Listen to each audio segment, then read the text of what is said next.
Oin dela gutxi zagutu geha personaki, baina nola batxe bagendu bilok persona bat nahiko miresten genduna dauzan Turo, Zoro edo nahi zen bezala esan. Kontu bada, guk orain dela 20 piko urte, eta gutxi, egin dula txabola hori.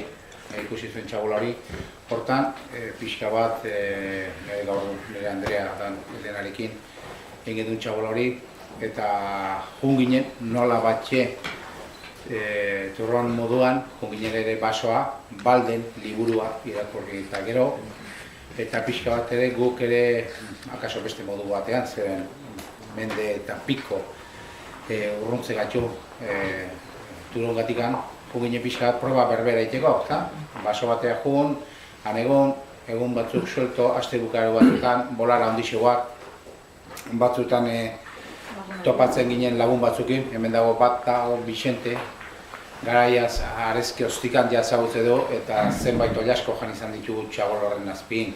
Txabola hori momentu batean oso ondatuta zegoen, zeren gero guk ere gure bideari ikin genion, hemendik kanpo, eta hasi izan ezetasuna, eta bat batean oso ondatuta zegoen, eta proiektu hau dena Urmara proiektua hasi gendunean, pesatu gendun berreskuratzea proiektua, proiektu horren barnean sartzea, txabola hori errekuperatzea, eta nola batxe gure eragina izan duzen Turo horri pixka bat eskaintzea, zati handi batean proiektu bat, eta baita ere hitzaren babesa izeneko proiektu bat. Hitzaren babesa hasten da bai Antoniorekin, eta baita ere hasten da Turorekin, eta nola batxe gure asmoa da hori izatea, txabola hori izatea, zenbait esaldi, zenbait refleksio, zenbait akaso marrazki, zenbait ez dakigu, zen moduko mezuak nola batxe, ongarriak eta nola batxe horren depositua izatea.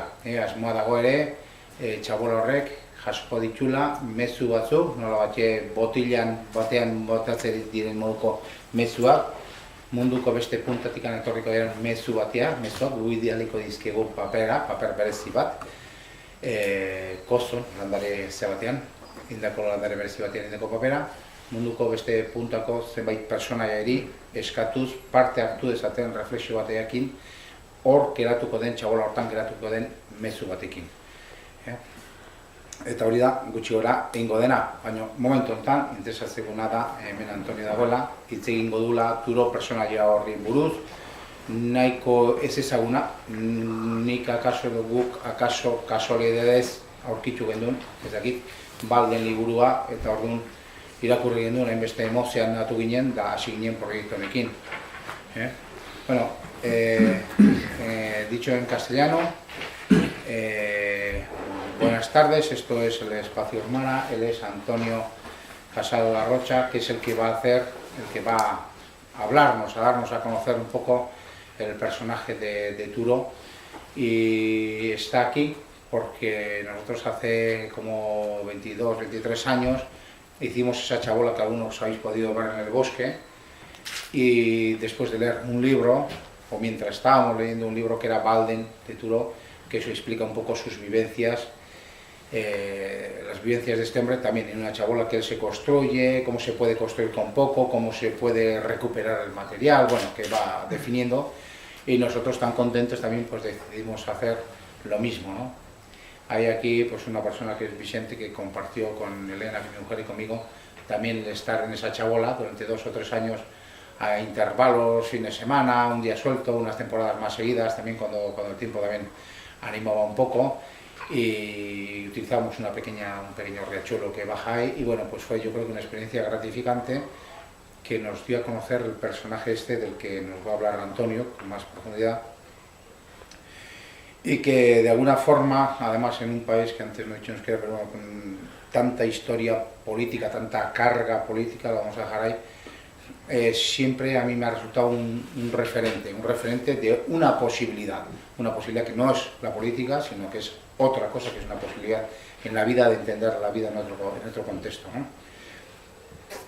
Y bueno, no sé, yo estoy con vosotros, quiero saber qué me cuenta Antonio, que ya me ha dicho que nos va a volver locos a todos, va a contar y luego quiere hacernos participar de esta experiencia, y quiero darle las gracias porque, bueno, a ese espacio, después de tanto tiempo que estuvo muy estropeada la chabola, decidimos que fuese un sitio que es, que lo hemos, dentro de un proyecto más amplio que es Itzaren Babesa, como el refugio de la palabra lo queremos llamar, un espacio donde queremos ir almacenando frases, ideas, no lo sé qué más va a dar de sí, de gente, de cualquier persona que quiera participar, que quiera decir algo en 2 palabras, como mensajes enviados en una botella, y de otra gente que están fuera de aquí, que están a lo largo del mundo, a los que vamos a hacer llegar unas hojas de papel, porque queremos que estén en ese refugio de la palabra y queremos que nos manden un mensaje para tenerlo en esa chabola, ¿no? Y esa chabola es un poco, esa es la idea a grandes rasgos de esto. Y voy a dejaros de dar el rollo en la chapa y que Antonio, así que eskerrik y un aplauso, vale, a ver si se anima.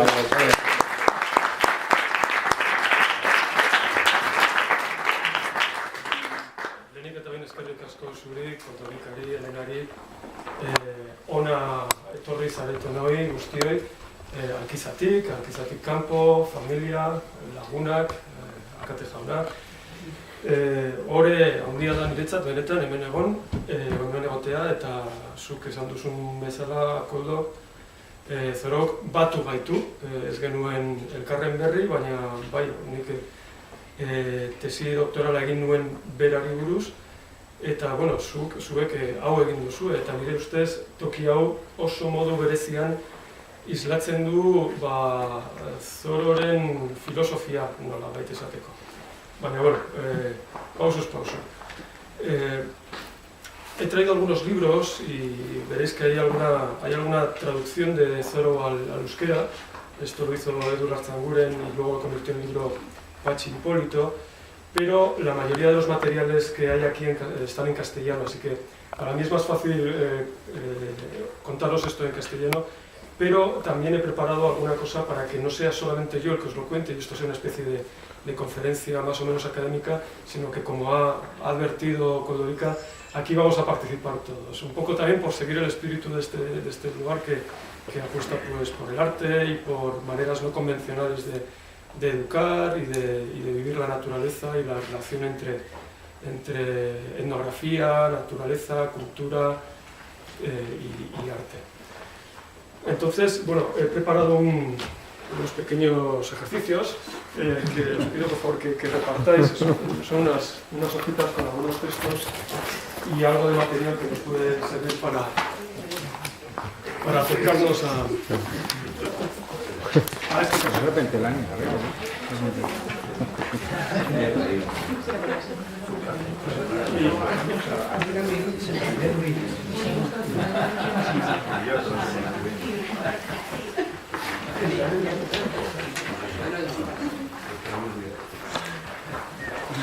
Como no queremos aburrir a nadie, lo que sí voy a hacer es intentar estructurar esto de una manera fácil. Tampoco tiene mucho sentido que empecemos a hablar de alguien que igual algunos de vosotros no conocéis, puede que algunos de vosotros llevéis leyendo a Zoro muchos años, como yo. Pero inicialmente he pensado que podríamos partir primero de presentar al personaje, de algunos datos biográficos, y luego pues jugar un poco con algunos textos suyos que creo yo que resuenan y por eso los he elegido pues con este lugar, ¿no? Y con lo que representa Urmara y lo que representa Itzaren Babesa, y también con la idea de la simplicidad, que es un poco el lema que eligió Koldovika para tallar en madera ahí en la cabaña, lo habéis visto, ¿verdad? El lema además lo escogimos de una manera ya participativa, porque cuando Koldovika me pidió unas frases o unas palabras de Zoro para colocar aquí, lo que hice fue pasar el encargo a mis amigos norteamericanos. Yo estuve ahí estudiando varios meses y todavía conservo lazos con este lugar, ¿no? Con Zoro Country, y entonces les pedí, bueno, que vosotros si eligierais alguna frase de Zoro, ¿qué elegiríais? Y me pasaron unas cuentas que yo le trasladé a Koldovika y finalmente le eligió con muy buen juicio Simplify, que es el título de esta conferencia.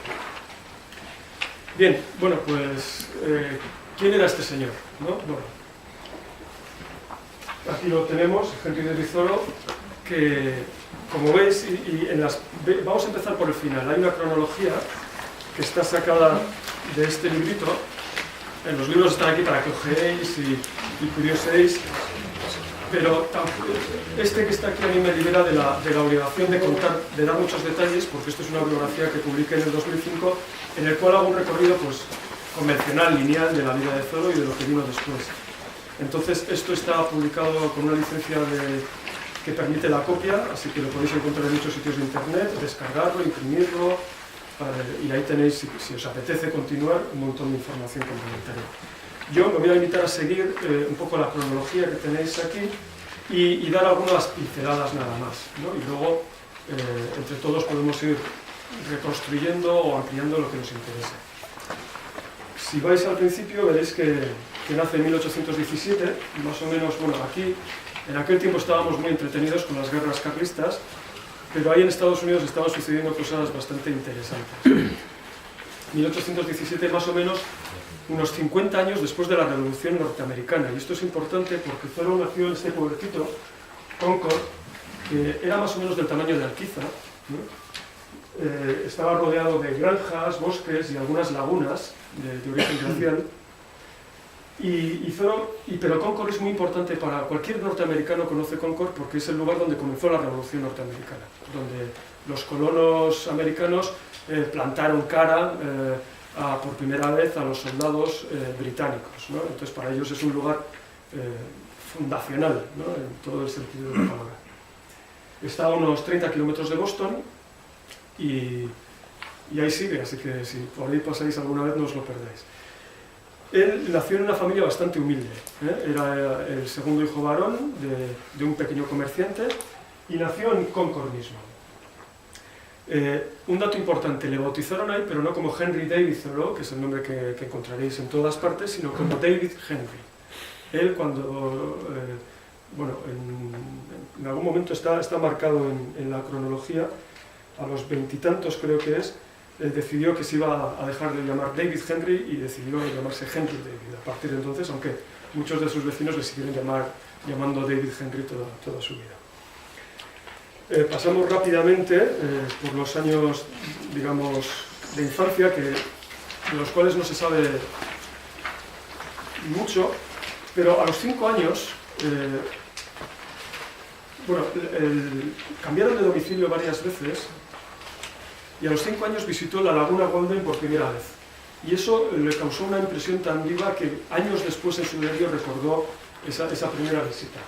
Golden está a escasos 2 kilómetros del centro de Concord. O sea, sería como venir aquí desde el centro de Alquiza. Pero era una familia humilde, fue la primera persona que fue a la universidad en su familia, pero su madre era muy de llevarles a dar paseos, de coger la merienda y comer fuera, etc. Su padre era alguien que había probado muchos oficios y finalmente se estableció, cuando Thoreau tenía unos 7 años, en un cobertizo de su casa, creó una pequeña fábrica de hacer lápices. Descubrieron cómo se hacían en Alemania y crearon una pequeña industria familiar de lápices que luego llevaban directamente a Boston o Nueva York. Por esa fecha, por cierto, el marqués de Lafayette visitó Concord en un tour triunfal que hizo por los Estados Unidos, porque igual recordaréis que Lafayette era un general francés que ayudó a los revolucionarios norteamericanos a ganar la guerra, luego regresó a Francia y ayudó a hacer la Revolución Francesa, y entonces, cuando ya estaba muy mayor, le llevaron pues, a Concord y a otros sitios a visitar, a recordar viejas glorias. Bueno, pues Thoreau llegó a conocer a Lafayette. Lafayette, que si vais a pasar de Univane, veréis el punto exacto donde embarcó destino a América. Embarcó justo desde ahí, está marcado en pasajes de San Juan. Cuando tenía... bueno, el clima de este pequeño pueblo era muy peculiar. Estaba cerca de Boston, así que era un sitio donde la gente tenía acceso a una gran ciudad, y de hecho, un poco como Alquiza, universitarios de Cambridge, de Harvard, empezaron a establecerse en Concord. El más importante de ellos fue Ralph Waldo Emerson, un importantísimo intelectual norteamericano que en aquella época empezó a crear lo que hoy es pues, la primera filosofía norteamericana original. Pero era un mundo intelectualmente muy vivo, muy busy. De hecho, algunas tiras de Thoreau, por ejemplo, había varias iglesias, un poco, aquí solo hay una, pero ahí en aquel momento ya era un lugar de pluralismo religioso y disputas, digamos, teológicas muy vivas. De hecho, Emerson, que era un pastor que estaba dando clases en teología en Harvard, colgó los hábitos, por así decirlo, lo dejó y se fue a vivir a Concord y atrajo con él a un círculo, digamos, de artistas, intelectuales, gente que estaba muy interesada por la filosofía que se estaba haciendo en ese momento en Europa, el romanticismo, etc. Y ese es un poco el humus, el caldo intelectual donde crece Henry David Thoreau joven, se educa en una pequeña escuela del pueblo y cuando tiene 16 años le llevan por primera vez, consiguen ahorrar dinero suficiente para llevarle a Harvard. Él entra en 1833, más o menos en la misma fecha en la que, si habéis visto la película Los Miserables, suceden esos hechos. Como veis, en Europa también es un momento revolucionario, es un momento de mucha agitación. Y bueno, pasa por Harvard sin pena ni gloria. Hubo una rebelión estudiantil en la que él no participó y pasó grandes épocas fuera de Harvard en casa porque porque era una persona que tenía sus problemas de salud. Toda su familia, prácticamente su hermana, su padre murieron de tuberculosis. En aquel tiempo la gente caía como moscas y de hecho, dando un gran salto, su hermano mayor murió de tétanos en 1842, cuando Thoreau tenía 25 años. Y eso fue un gran trauma para él. John murió prácticamente en brazos de su hermano Henry. Estaban muy unidos porque habían hecho un viaje juntos en bote bastante largo y que de hecho fue la materia prima del primer libro de Thoreau. Estoy dando bastantes saltos, pero no quiero extenderme demasiado. En cualquier caso, después de salir de la universidad, él empezó como maestro de escuela en varios sitios. Llegó a ser el maestro de escuela de Concord, pero lo dejó cuando el inspector, digamos, le recomendó que empleara castigos físicos con sus alumnos porque era lo habitual y lo que se esperaba.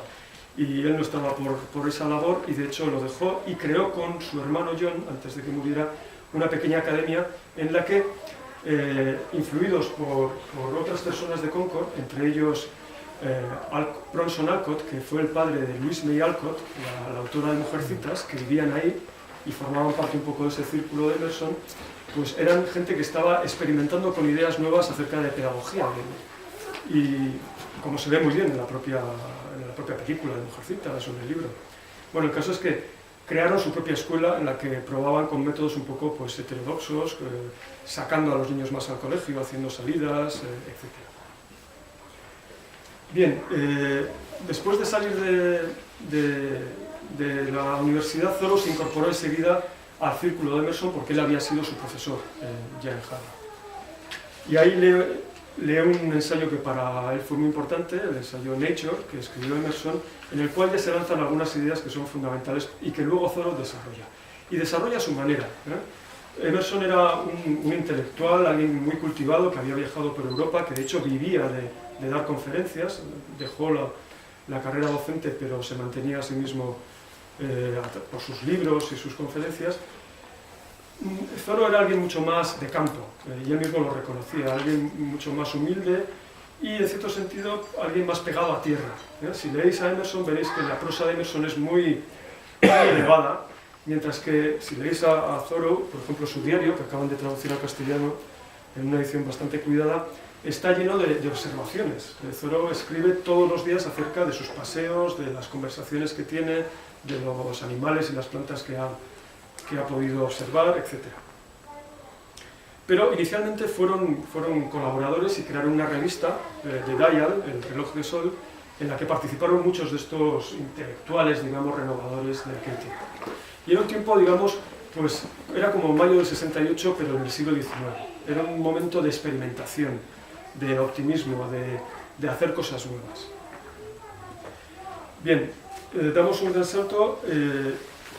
Tras la muerte de John, Thoreau pasa por una pequeña crisis, de hecho prácticamente enfermó psicosomáticamente.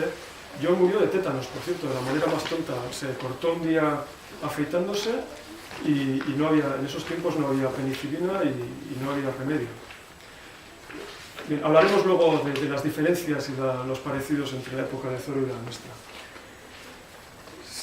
Thoreau inmediatamente después empieza a publicar pequeños ensayos. Cuando John muere, claro, la escuela no la podía llevar él solo, entonces piensa que podría dedicarse a escribir.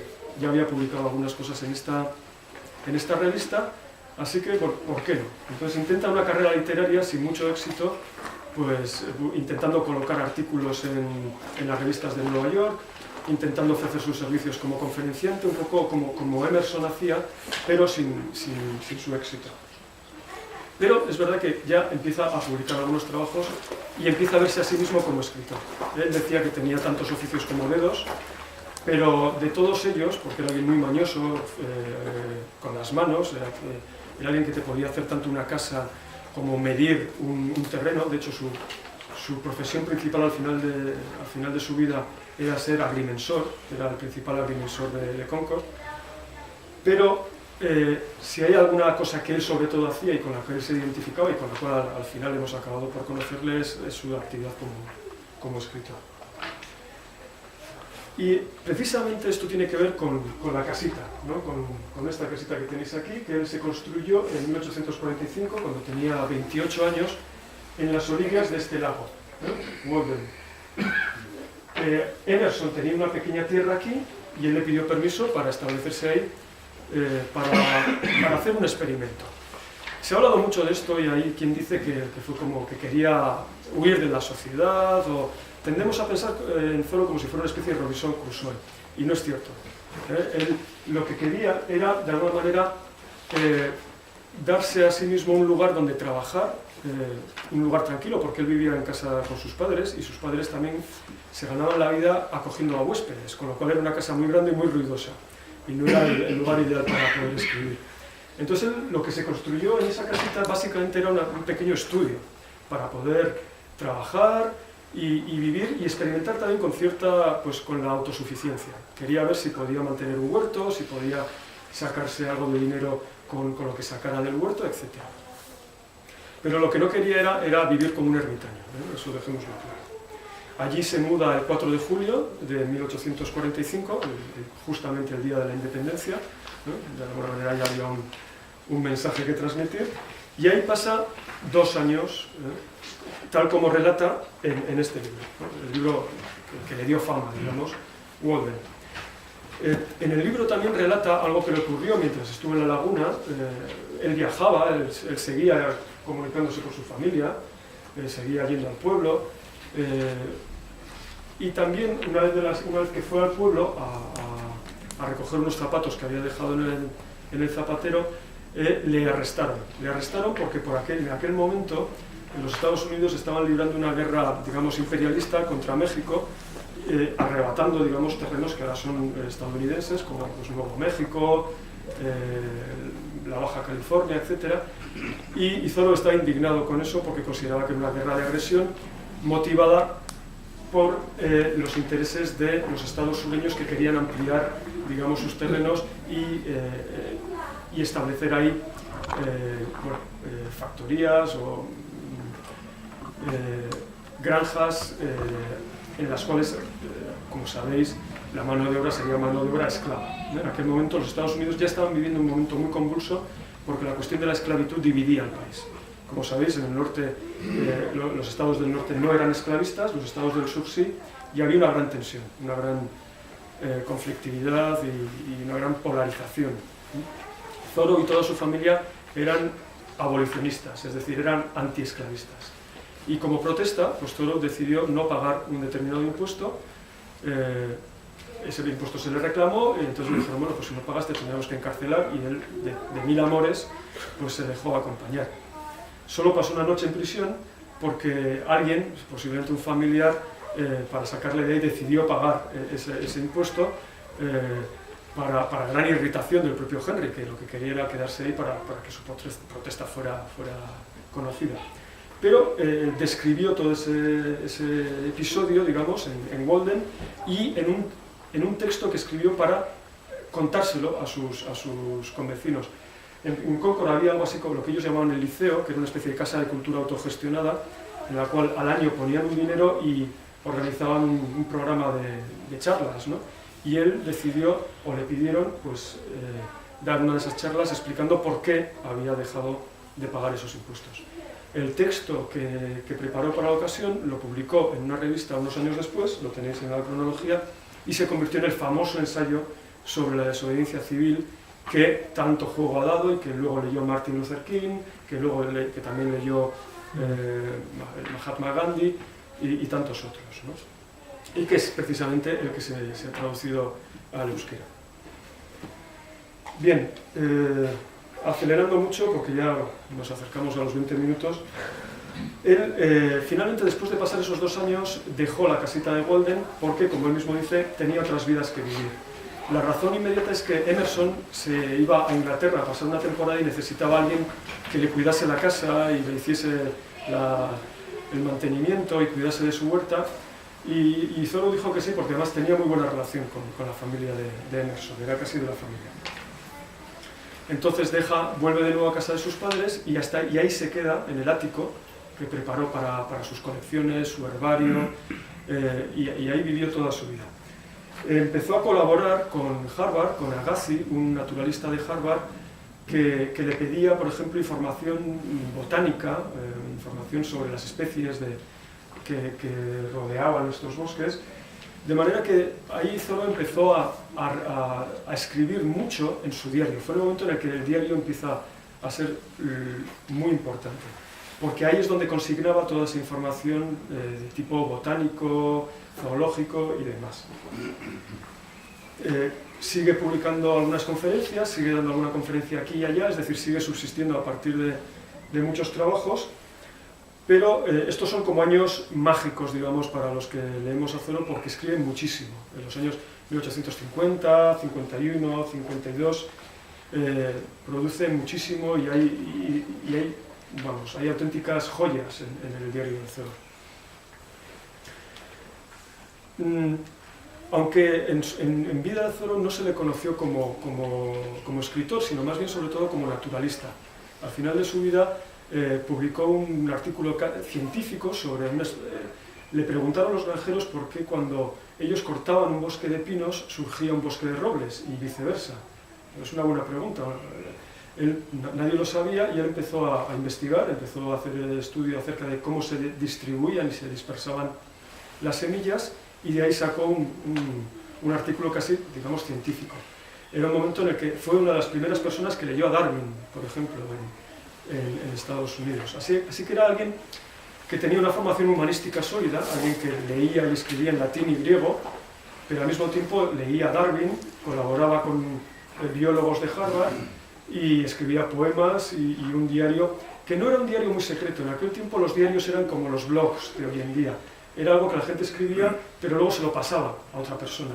En aquel tiempo casi todos tenían un diario. Bien, acelerando mucho y ya acercándonos al final, publica en 1854 Walden, y ese libro ya le da un poco más de fama y algunos seguidores. El problema con Walden, lo que ocurrió es que su primer libro era demasiado extenso, lo publicó seguramente demasiado rápido y fue un fracaso comercial. Entonces, aunque habían anunciado su segundo libro, porque él escribió el primer borrador de los dos mientras estaba en la laguna, le cundió mucho la soledad. Claro, después de publicar el primero y recibir tan malas ventas, el editor no quería publicar el segundo.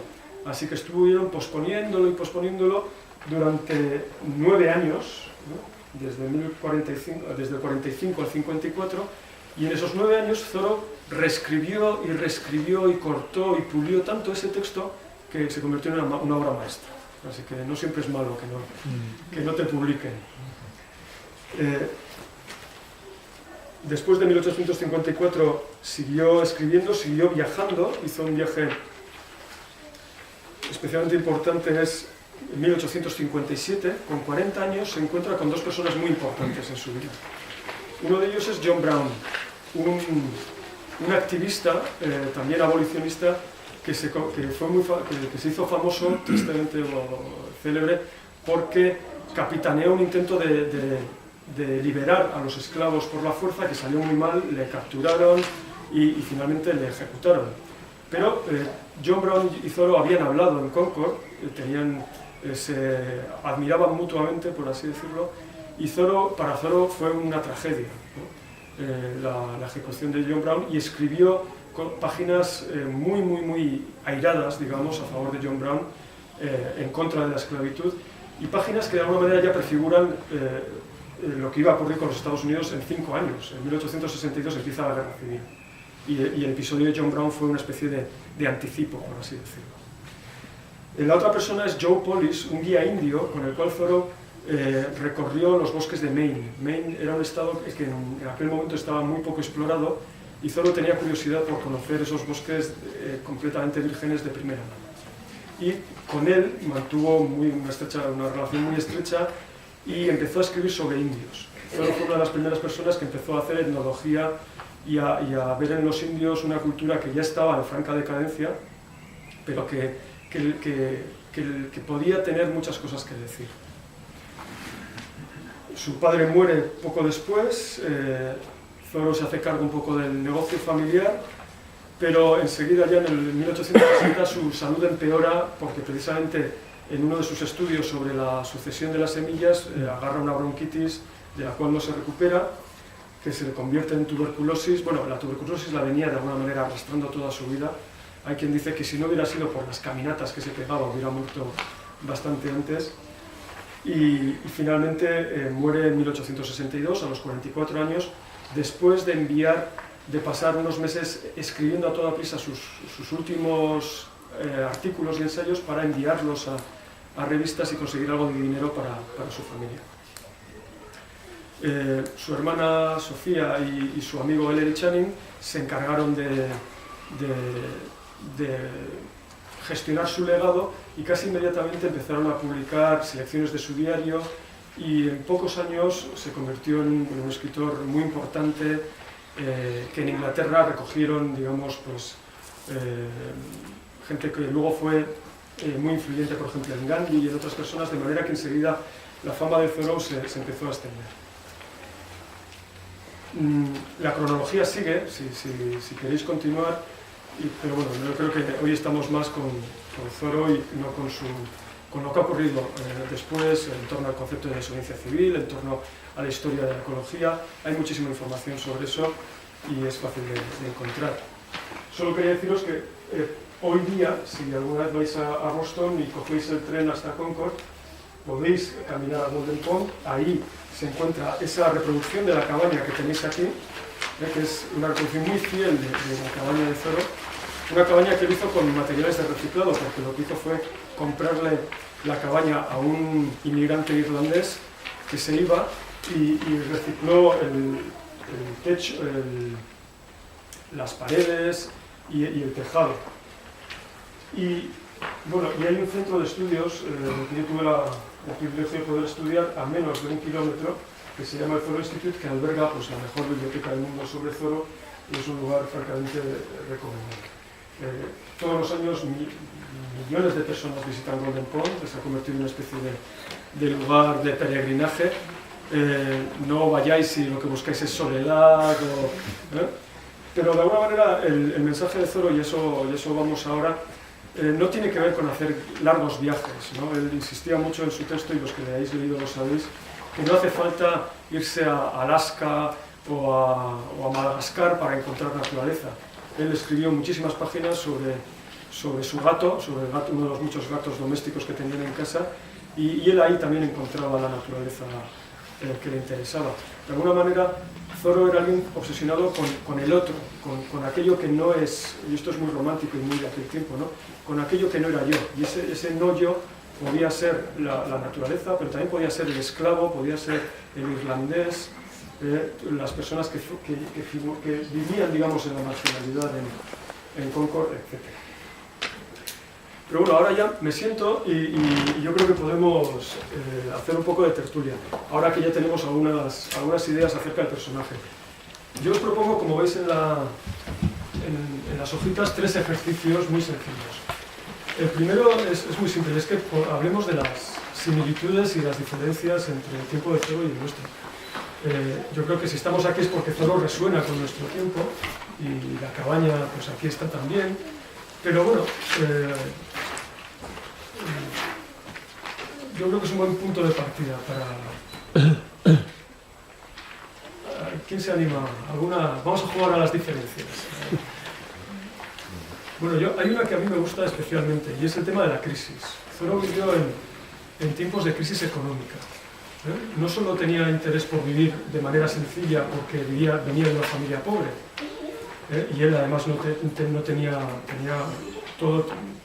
tenía muchos medios, no era heredero de ninguna fortuna. Todos los Estados Unidos sufrieron varias crisis económicas en vida de Zoro. Una de ellas justo cuando él salió de la universidad. Os podéis imaginar, ¿no? ¿Qué va a ser de mí? Y hay una crisis monetaria de las que Marx estudió poco después, en ese momento.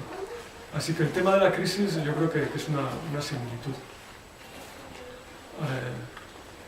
¿Alguna más se os ocurre? Está el tema de la globalización. Hoy vivimos en un mundo globalizado con Internet y el correo electrónico y demás, pero a pequeña escala, en aquel momento los Estados Unidos estaban viviendo una globalización muy interesante. Por aquí pasa, esta línea de aquí es el tren que va de Boston a Pittsburgh. Y Zoro lo vio construir. Y fue una irrupción muy importante en el modo de vida. Aquí también lo fue, como sabemos.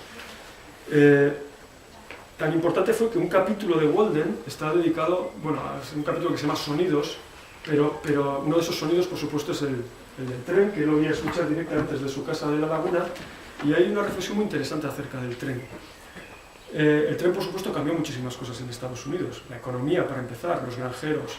De repente era más barato para los de Boston comprarles cosas a los que estaban a cientos de kilómetros que para los granjeros de Concord. Y luego estaba el telégrafo. El telégrafo era el correo electrónico del siglo XIX. De repente se volvió posible comunicarse de manera casi instantánea. Y hay una reflexión sobre todo eso. De manera que la vida social se aceleró muchísimo en Estados Unidos en aquel momento. Y Zoro empezó a ver cosas a favor y en contra. De alguna manera, el principal paralelo, yo creo que es una de las razones por las que Zoro de repente se pone de moda en nuestro mundo, es que Zoro empezó a ver los orígenes de lo que los Estados Unidos llegaron a ser en poco tiempo y de los Estados Unidos a todo nuestro mundo globalizado. Pero también hay diferencias. La primera ya le he apuntado, está la relación con la muerte, por ejemplo. La gente se moría con una facilidad impresionante y tenían una familiaridad con la muerte, algo con lo que, por ejemplo, nosotros no estamos tan familiarizados, que a nosotros nos puede chocar. O a la inversa, ¿no? Ahora que ya se han ido los niños, puedo decir que, por ejemplo, bueno, no todos, pero por ejemplo, la vida sexual de Zoro, un tema que ha despertado mucho interés. Es casi seguro que Zoro se fue a la tumba sin haber tenido actividad sexual. Bueno, hay hipótesis al respecto, pero tampoco fue alguna tragedia tremenda. Sencillamente la gente no le daba tanta importancia a eso. No habían tenido que leer a Freud y todo lo demás, ¿no? Zoro tuvo una experiencia romántica, se enamoró de una joven pues, cuando tenía 20 y pocos años, una que vino a visitar a Concord. Ella le propuso matrimonio, pero ella le dijo que sí, pero como suele ocurrir, su padre le obligó a rechazar la proposición porque no era un partido lo suficiente, no tenía posibles, no era un buen partido. Entonces, a partir de ahí, de alguna manera, hay muchas interpretaciones, pero hay quien dice que él se volvió a la naturaleza, digamos, y que empezó a mantener una relación, digamos, erótica con la naturaleza a partir de ahí, ¿no? Una cierta transferencia, ya estoy aquí en plan freudiano, ¿no? Sublimación, ¿no? Una cierta sublimación. Bien. Bueno, en cuanto a... No sé si queréis añadir algo más, pero el segundo ejercicio tiene que ver con los diferentes registros que emplea Thoreau a la hora de escribir. Si leéis a Thoreau, posiblemente leeréis o algunos de sus ensayos, o Walden, o el diario. Yo os quería invitar a que leyéramos algunas cositas hoy. Lo que hay en el punto 2 son dos fragmentos muy sencillos, pero que son la misma vivencia de Thoreau. Cuando pone, me vine aquí para encontrarme cara a cara con las realidades de la vida, eso es algo que él escribió a los 2 días de establecerse en la laguna. Como veis, el 6 de julio del 45. Ese pasaje llegó al libro 9 años después. Si leéis Walden, leeréis que ese pasaje dice algo bastante similar, pero con otras palabras. Fui a los bosques porque quería vivir deliberadamente, enfrentarme solo a los hechos esenciales de la vida y ver si podía aprender lo que ella podía enseñarme y no descubrir al morir que no había vivido. Este es un pasaje muy famoso. De hecho, si recordáis la película El Club de los Poetas Muertos, es una película en la cual hay un profesor que a unos estudiantes les lee de un libro y que eso les provoca ciertas transformaciones, ¿no? Bueno, el libro es Walden y el pasaje es precisamente ese, ¿no? Es un pasaje muy romántico que invita, digamos, a experimentar, a vivir, etc. Como veis, en el texto también he incluido algunas viñetas, porque Thoreau es un personaje tan importante en Estados Unidos que ha habido por supuesto hay muchas biografías, pero también las hay en cómic, ¿eh? Y aquí os pongo alguna viñeta de alguna. Esta es una que la han hecho en Francia y que acaba de ser traducida al castellano. Pero lo que me gusta de estos dos pasajes es ver los dos registros, ¿no? Y hay quien le gusta Walden, sobre todo, y hay quien le gusta, por ejemplo, el diario. A mí me gusta más el diario. Está menos condensado, pero es como más...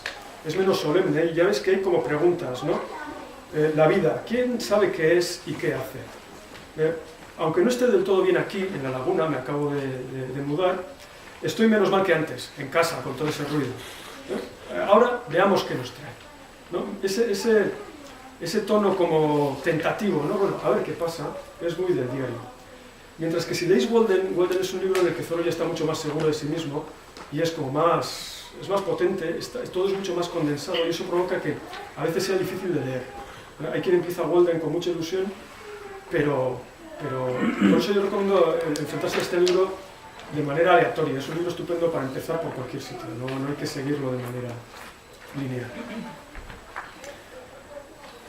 Bien, ahora, ya sé que esto es una encerrona, pero lo que viene del ejercicio 3 son 9 fragmentos, 9 textos que yo he seleccionado porque de alguna manera me parece que resuenan un poco con el planteamiento de Koldovica, con cosas que tienen que ver con la simplicidad o con la sencillez, y vienen de Walden, pero no todas. Hay 2 intrusos en esas 9 citas. Hay 2 citas que de hecho ni siquiera Thoreau escribió. Pero todas tienen un determinado tono o aire similar. Entonces, el juego es a ver quién encuentra las 2 que no son de Thoreau. Y si os animáis, si alguno de vosotros se anima, que lo diga. O si queréis sencillamente leer algún fragmento que os parezca interesante o hacer alguna pregunta, pues adelante. Yo voy a empezar con el 8. A mí el 8 me gusta mucho. Lo voy a leer. No sé si es de Thoreau o no, pero a mí me gusta. No conozco ningún hecho más alentador que la incuestionable habilidad del hombre para elevar su vida por medio de un esfuerzo consciente. Ser capaz de pintar un cuadro en particular o esculpir una estatua es algo, así como embellecer ciertos objetos, pero resulta mucho más glorioso esculpir y pintar la atmósfera y el medio mismo a través del cual miramos. Algo que podemos hacer moralmente. Afectar a la cualidad del día. Esa es la mayor de las artes. Estando en un museo, pues que habría que hablar de arte, ¿no? Y esto es, yo creo que es algo muy central para Thoreau. Él no está hablando mal del arte, pero está indicando que, y a mí me parece algo que tiene que ver con el arte contemporáneo, que el arte no es tanto hacer objetos hermosos, sino de alguna manera modificar la relación que mantenemos con nuestro entorno. Aquí, bueno, de arte sabéis vosotros más que yo, pero a mí me parece que es algo que tiene mucho que ver con el arte contemporáneo, con la idea de que no se trata tanto de hacer objetos, sino de crear experiencias. Y en ese sentido, un museo o una obra de arte lo que hace es proponer una determinada experiencia, ¿no? Y bueno, tú dirás Koldovika, pero a mí me parece que eso es algo de lo que aquí algo sabéis, ¿no? Pues la propia cabaña como experiencia, el propio circuito que comienza abajo con el arroyo y va subiendo hasta aquí, ¿no? La experiencia que tengáis aquí con los talleres. Bien, y esto es algo, también Thoreau es un moralista, es alguien para quien la ética y los principios es algo muy importante. En ese sentido, la propia vida como obra de arte, ¿no? Una idea muy romántica de la cual Thoreau participa. ¿Perdón? ¡Ah! Me has pillado. Bueno, ya podemos tachar una. Efectivamente, esta es de Thoreau. Hay una pista, hay algo en las palabras que indica, que señala a las dos intrusas de manera muy clara. Pero eso sí que no lo voy a decir. Pero bueno, a partir de aquí ya lo dejo en vuestras manos. Si alguien se anima a leer o a preguntar por qué esta y no otra. Hay, sí que las 6, esta también os la voy a decir, esta también es de Thoreau, por supuesto, porque es el párrafo del que está sacada el simplify, esa frase que hemos seleccionado para titular la conferencia, lo de hoy. Lo han traducido como sencillez, es una palabra difícil de verter, pero la idea es muy sencilla, ¿no? Es esta idea de que nuestras vidas contemporáneas, pensaos, esto lo está diciendo en 1840 y tantos, en un momento en el que no había televisión, no había internet, había otras cosas, y él era crítico con ellas, pero bueno, y él, sin embargo, ya empieza a ver la posibilidad de que la vida contemporánea, urbana, industrial, nos disperse de tal manera que como él diga, pues sea muy difícil vivir, como él decía, deliberadamente. Entonces por eso recomienda simplificar. Y de hecho lleva el asunto no solo al aspecto ético individual, sino al aspecto colectivo, político. Dice, nuestra propia nación, los Estados Unidos, ya es algo demasiado complejo. Y por eso el país está arruinado por el lujo y un gasto negligente, dice. O sea, no deja de ser bastante actual, como ocurre con millones de hogares. Y por eso propone como solución una rígida economía, una sencillez de vida estricta y una elevación de propósito, ¿no? Huir un poco de la vulgaridad, la chabacanería, etc. Pero fijaos, se vive demasiado rápido, ¿no? Esto en 1840 y tantos.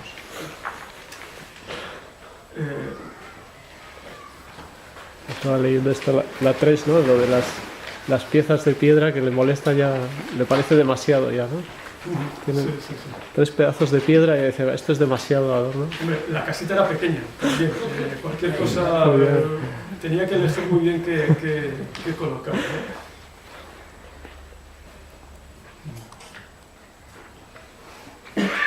Bueno, lo que está en inglés es otro pasaje muy famoso en el que él dice lo que es para él ser un filósofo, ¿no?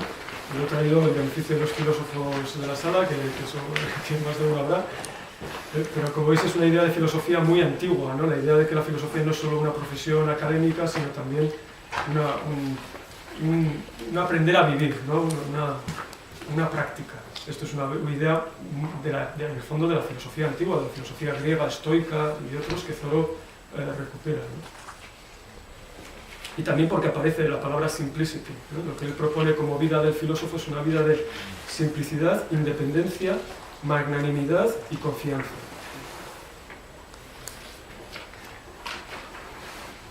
Bueno, ¿alguien se anima a proponer un culpable?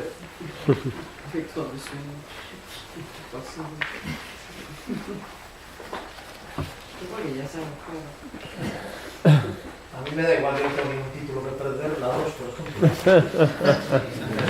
La 2. La 5 y la 5. La he elegido porque habla también del tema inmobiliario y de la crisis en cierto sentido, ¿no? Claro, Thoreau podía haberse comprado una casa. Él hizo sus cálculos y en Walden lo explica. Pero él calculó que para comprarse una casa tendría que efectivamente endeudarse hasta las cejas y pasarse trabajando para otras personas, digamos, el resto de su vida. Entonces, por eso, esa también, claro, cuando tienes un amigo que tiene un terrenito que te lo puede prestar, todo es más fácil, ¿no? Pero él dijo, bueno, yo no sé cuántos años, él también, pues era una persona sin familia, o sea, tenía familia, pero no tenía hijos, y se podía permitir, digamos, pues ser squatter, ser ocupa en el terreno de su amigo, y con poco dinero hacerse esa casita. También de nuevo porque para él tener una casa estupenda pero no tener tiempo para leer, por ejemplo, o tener que andar de aquí para allá corriendo detrás del trabajo, pues no era un modo de vida aceptable.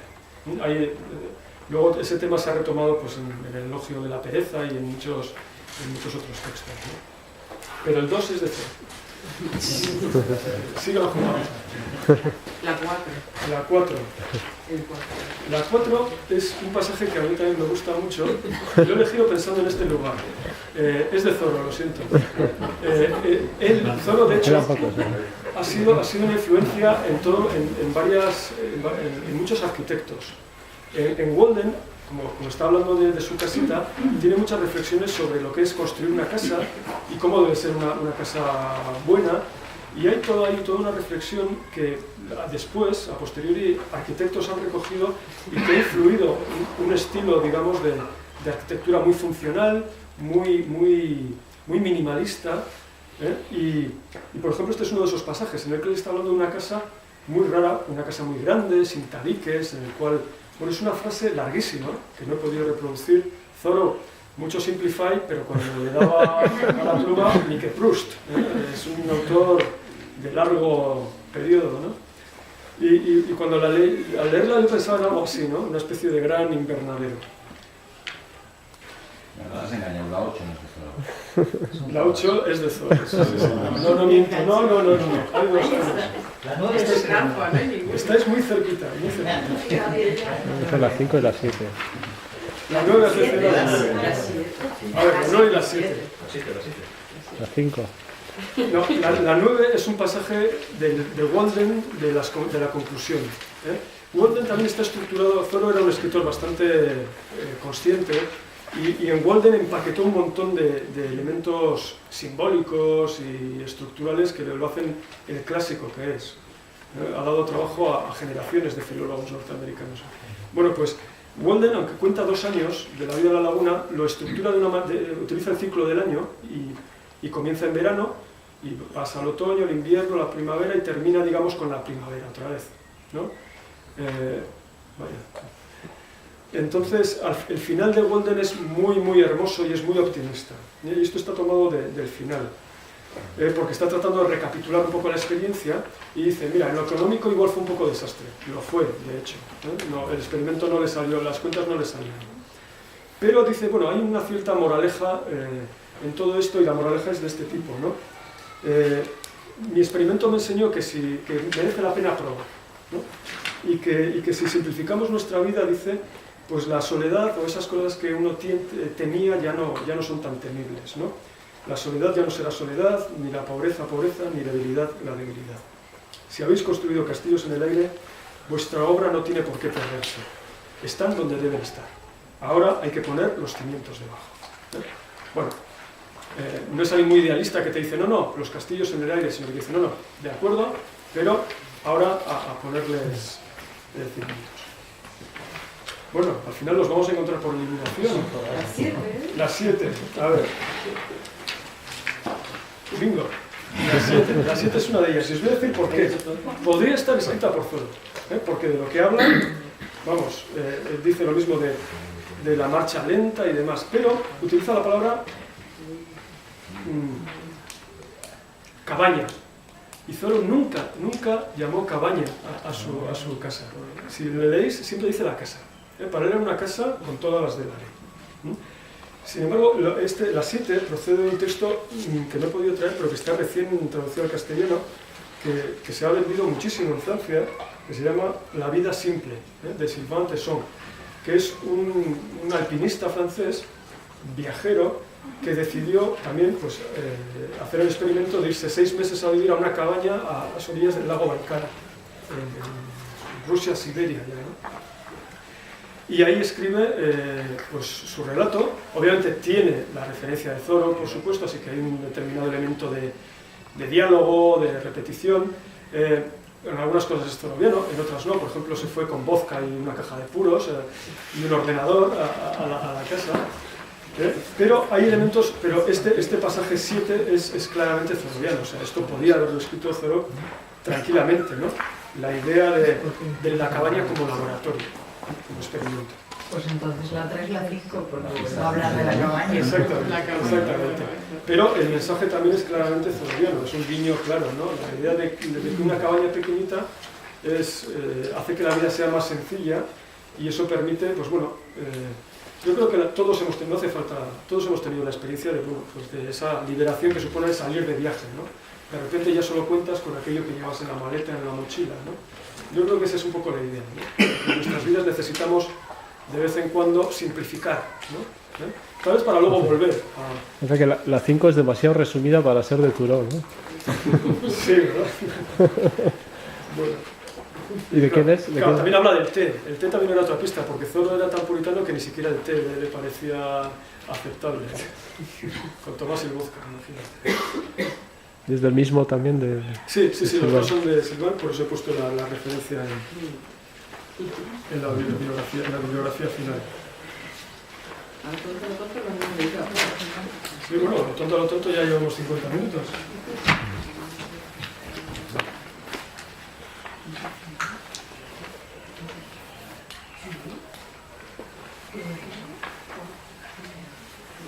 ¿Algún comentario, alguna idea previa que hubierais tenido de Zoró? Sí.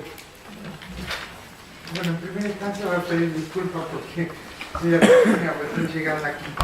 Me ha parecido muy interesante lo que dice lo que estás contando de este señor. Y yo, leyendo y escuchándote, voy a decir a lo que me ha llevado mi pensamiento, lo que aquí he escuchado y he leído. Yo siento que este señor, lo que aquí encuentro escrito, nos está dejando un mensaje a nosotros, ¿no?, los humanos, de la relación que mantenemos, nuestro vínculo con los seres humanos, con la naturaleza, con lo creativo. La sociedad esta de consumo, la creatividad la ha puesto solamente en los artistas, digamos en aquellos que hacen un cuadro, una escultura, todo lo demás. Y el resto de los humanos no somos creativos. Y la creatividad tiene que ver con ese vínculo con la naturaleza y con el resto de los humanos. Y todos los humanos somos creativos. Creativos para vivir, para simplificar, para no estresarnos y complejizar cosas sencillas. Con un vaso de agua calmamos la sed. No necesitamos 40 botellas de agua, digo, para esta sociedad de hoy. Yo creo que el mensaje que él nos deja, con un bistec comemos bien y nos satisfacemos. No necesitamos un refrigerador, dicen ustedes aquí, lleno de carnes, ¿no? Entonces, esa relación con la naturaleza, ¿no?, que la naturaleza nos da para vivir, el resto de los humanos también, y la sencillez de ese vínculo, que hoy por hoy lo hemos complejizado de tal manera que vivimos muy estresados, porque nos surgen necesidades que no las necesitaríamos. Has utilizado una palabra que es esencial para entender a Zorro, que es la palabra relación. En ese texto de Emerson que Zorro leyó y que me influyó tanto, hay una frase que dice: atrévete a tener una relación original con el universo. Cuando Zorro la leyó le impactó muchísimo. Y la palabra más importante ahí es relación. Tiene que ver también con la relación para la redundancia, de Zorro con la religión en la cual no he entrado. Pero claro, Zorro abandonó, digamos, la iglesia de su familia. Él decía que él profesaba, digamos, su religión de puertas afuera, ¿no? Es decir, él mantenía una relación más o menos religiosa o espiritual con la naturaleza y no quería que esa relación fuera de alguna manera usurpada o delegada por una jerarquía eclesiástica y demás. En ese sentido, un poco, y lo mismo pasa con el arte también. Él, y por eso el que quisiera hacer tantas cosas, ¿no?, que quisiera poder, pues no quería renunciar a la experiencia de poderse hacerse la casa o jugar un poco con la comida, hacerse el pan y todo eso lo cuenta sin pretensión de ser un Robinson Crusoe, porque ese es un poco el gran malentendido. O sea, él seguía visitando a sus padres y cenando con ellos, o no siempre, pero él tampoco lo ocultaba, porque claro, inmediatamente en el pueblo empezaron a decir: ¿quién es, no? ¿Qué hace?